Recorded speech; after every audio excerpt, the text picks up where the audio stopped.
And then, as we continue our short series on the book of Job, as I compared him last week to eating our vegetables, he is good for us, but he does not always taste good. Last week we read about the terrible fate that overcame Job, the loss of his children, the loss of all of his goods and his home. And now this week we meet as friends. Chapter 2, verse 11. Now when Job's 3 friends heard of all these troubles that had come upon him, each of them set out from his home. Eliphaz the Temanite, Bildad the Shuhite, and Zophar the Naamathite. They met together to go and console and comfort Job. When they saw him from a distance, they did not recognize him, and they raised their voices and they wept aloud. They tore their robes and threw dust in the air upon their heads. They sat with him on the ground 7 days and 7 nights, and no one spoke a word to him, for they saw that his suffering was very great. After this, Job opened his mouth and cursed the day of his birth. In chapter 3, Job curses the day of his birth, and then that leads to his first friend's reaction in chapter 4. Then Eliphaz the Temanite answered, "If one ventures a word with you, will you be offended? But who can keep from speaking? See, you have instructed many, you have strengthened the weak hands. Your words have supported those who were stumbling, and you have made firm the feeble knees. But now it has come to you, and you are impatient. It touches you, and you are dismayed. Is not your fear of God your confidence, and the integrity of your ways your hope? Think now, who that was innocent ever perished? Or where were the upright cut off? As I have seen, those who plow iniquity and sow trouble reap the same." The word of the Lord. They dropped everything and they set out with one thought only: I must help my friend. We read that they came from 3 different cities to sit on the ground with him.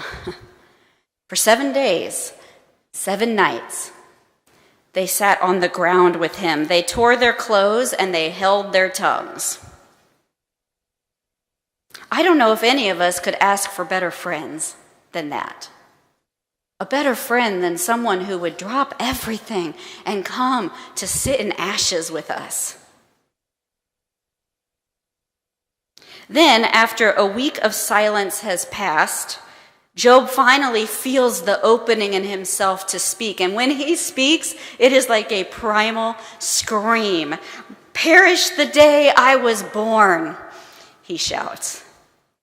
"My groans have become my food, and my roars pour out like water." At this, it's like something breaks open. Out of 7 days of silence explode 34 chapters of debate. That's what happens in the vast majority of the book of Job. 34 chapters of debate. Job cries out, and a friend tries to comfort him. Job cries out, and a friend tries to comfort him. Eliphaz speaks first, and you heard some of his words just now. Perhaps the deepest cut comes when he asks Job, "Think, what innocent person has ever perished? When have those who do the right thing been destroyed?" Job has lost 10 children. 10. And that is what his friend has to say to him. Who says something like that? Who would ever say anything like that? Ask anyone who has suffered a great loss, and they will tell you that this kind of comfort is common. It's common. People might not actually say what Eliphaz said, but they do say things like, "God needed her more than you." Or they'll say things like, "You're young you'll love again.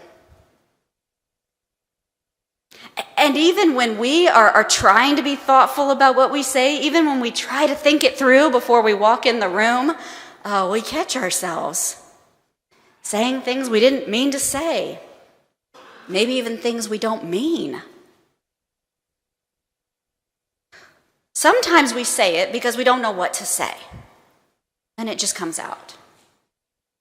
And sometimes we say it because we think we have an obligation to change the other person's emotions. Like, when I leave this room, they should feel differently than when I came in. Early in my ministry, I was assigned to shadow a pastor at the church I was serving. Her name is Diane, and her focus at the church was pastoral care. So I was to follow her and go with her to hospitals and to visit people in their homes so that I could learn how best to comfort someone. So as we parked the car at the hospital, Diane told me a little bit about the gentleman we were going to see. He had just been given a really horrible diagnosis, a diagnosis that would kill him. And Diane said he's really depressed about it. So we walk up to the floor he's on, and we walk into the man's room, and all the lights are off, and he has shut the blinds. And I stood there, 24 years old, and I thought, oh, how are we going to bring comfort into this? But I soon found out when Diane marched in, flipped on the lights, and opened all the blinds as she chirped, "Good morning, Jim. We don't need all this gloom, Jim. Let's brighten it up." Jim did not respond. See, there's a difference between two ways of meeting people. There's a difference, and they have two different words. One is an old-fashioned word we don't use very much. The words are console, and condole, with a D, a condole. Condoling is what Job's friends did for the first 7 days. Condoling is being in grief with someone. It's joining them in their sadness. And consoling is different from that. Consoling is trying to comfort someone. Now, Diane's version of consoling was painful. Painful and extreme. But think about it. By its very definition, comforting someone is trying to change them, to lift their spirits, or to convince them to have hope, or to get them back to who they were before. It's what Diane was attempting. It's what Job's friends for 34 chapters are attempting. But it's quite different from condoling. Now, we can all point to times in our own lives when we have done both of these things. We have condoled, we have consoled. But I wonder, why have we done the second thing? Why didn't we just stop and join people in their grief and not attempt to get them back to who they were before, or convince them of something, some meaning in their suffering? Why do we try to change our friend, our child, our neighbor? There's lots of reasons. I'm sure sometimes we console out of love. We want so much better for this person we care about, and so we want them to snap out of it. We want them to move on. We want to change them. But sometimes we do not console out of love. If we are honest about our feelings and about why we do things, we sometimes console because we are afraid. We are afraid of what has happened to our friend. We are sometimes even afraid of our friend. How many times have you experienced this? You've witnessed changes in someone who has suffered greatly. They seem like they live in this liminal space now, almost in another realm where they've turned completely to sort of the deep fathoms of life that we don't want to deal with. They can scare us. Their pain scares us, and if they are angry, oh, that really scares us. And Job is angry. Later in their debates in chapter 3, Job tells his friends, he says, I demand a case before God. I demand a hearing where I can plead my case. And then he berates the friends and he says, why do you feel you have to make God's case for him? It's a good question. Because we do that. We feel like we have to make God's case for him. We have to plead his case. If something terrible happens to someone we know and they say to us, I'm questioning God's plan for my life, or I question God's presence in my life, we jump right in. We jump right in. And we say things like, well, God won't give you more than you can handle. And what that says to our friend is either this isn't as bad as you think, or you kind of deserve it. In the face of a friend's pain, we don't have to make it all make sense for them. That question that looms over all of our lives that I referred to last week, that question of why do bad things happen in this world, when it all comes down to it, it's not a question to answer. It's a question to live with, to live through. When we try to start to answer it, we will end up hurting the very people we're trying to comfort. We do not need to plead God's case for him. When we hurry to limit the level of pain someone's in or the power of their anger, that's what we're doing. We're saying we have to protect God. We have to shield his honor. We do this without thinking.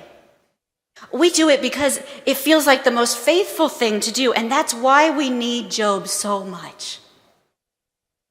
We need him because he sits in that heap of ashes and he demands that we see him and hear him.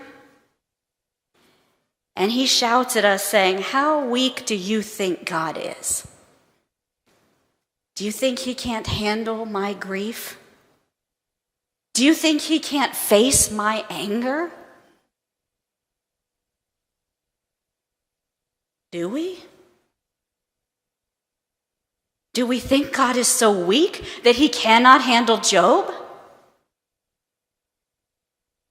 God is not weak. He is strong. When bad things happen, we do not need to justify him to anyone. We simply need to do what he did in Jesus, that man of sorrows. We need to join them. We need to condole. There's a story that the author Stephanie Paulzel tells of a time when she was frozen with depression, absolutely frozen. She couldn't work. She could barely think. And she remembered a friend of hers, Laura, who had walked away from everything in her life the year before, and she'd spent the whole year in an intentional community, praying every day, keeping silence every day. And so she called her friend Laura. And she said, I can't even pray. This is what she writes. She says, I phoned Laura and said, I'm so depressed that I can't even pray. I try, but I can't. A few days later, a package arrived. It contained a simple beige dress and a note that read, I have prayed in this dress every day for a year. You don't have to pray, just wear it. It's full of prayers. There's a difference between Diane and Kay, Diane and Laura. What a difference.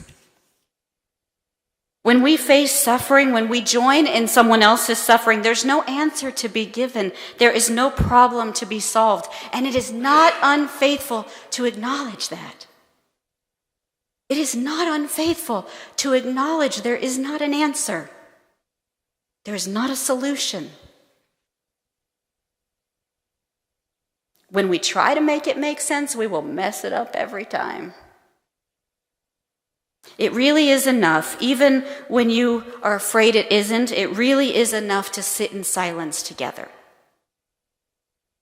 No answers needed, no defense required. I promise you, God can take it. Amen.